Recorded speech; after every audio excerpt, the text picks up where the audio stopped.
सीतकु कहिले नाथ शुण मो वचन दुखी रंकित पी जोगी छंती जेते जन न पीड़ी बुझेबे तांकु तोते मु मानिबी जुगकु जुगकु शीत वस्त्र मु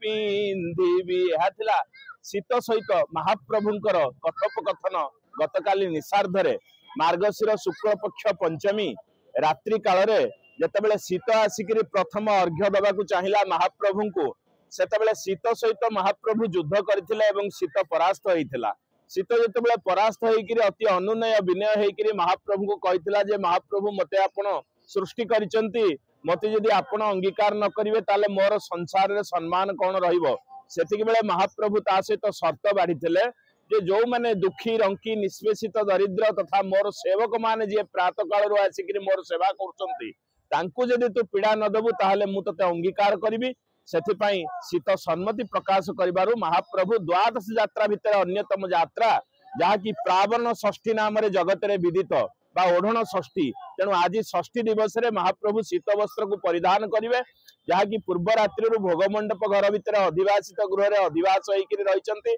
आज सकाळ धूप सरिला परे घंट छता काहाली पटुआर रे महाप्रभुंकर श्रीमंदिर को 3 थर प्रदक्षिण करिकरी श्रीछाम रे नैकरी पहुंचा जिवो एवं महाप्रभु अपूर्व घोड़लागी बेसरे भक्त मान को दर्शन देवे जो घोड़लागी हवा द्वारा ए सारा संसार शीतर काया आच्छादित हो उठी थरी उठिबे जीव जगत। तेणु से शीत को महाप्रभु अपराजय कालिया शांत पराभव देइचंती एवं शीत वस्त्र को निजर शर्त अनुसार महाप्रभु बसंत पंचमी पर्यंत शीत वस्त्र को परिधान करिवे। एथिरे 6 मूर्ति अलंकार लागि हबो एवं 12 अनुसार महाप्रभु विभिन्न वर्णर शीत वस्त्र को पिंधिबे यथा शनिवार रे कृष्ण वर्ण बा कला रविवार लाल सोमवार रे धला मिशा छिट मंगलवार रे पंचवर्णी बा बारपाटिया बुधवार रे सबुज वर्ण गुरुवार रे पीत वर्ण शुक्रवार रे शुभ्र बा धला वर्ण एई भली भाबरे महाप्रभु वेलेवेटर घोड़ ऊपर कबरी विभिन्न प्रकार शीत वस्त्र रे आच्छादित हेबे एवं भक्त माने जो माने एई बेसरे महाप्रभु को दर्शन करिवे से माने अनेक प्रकार ऐश्वर्य लाभ करिवे जहाँकि नीलाद्रि महोदय वामदेव संहिता स्कंद पुराण उत्कल खंड रे वर्णना करा जायछि।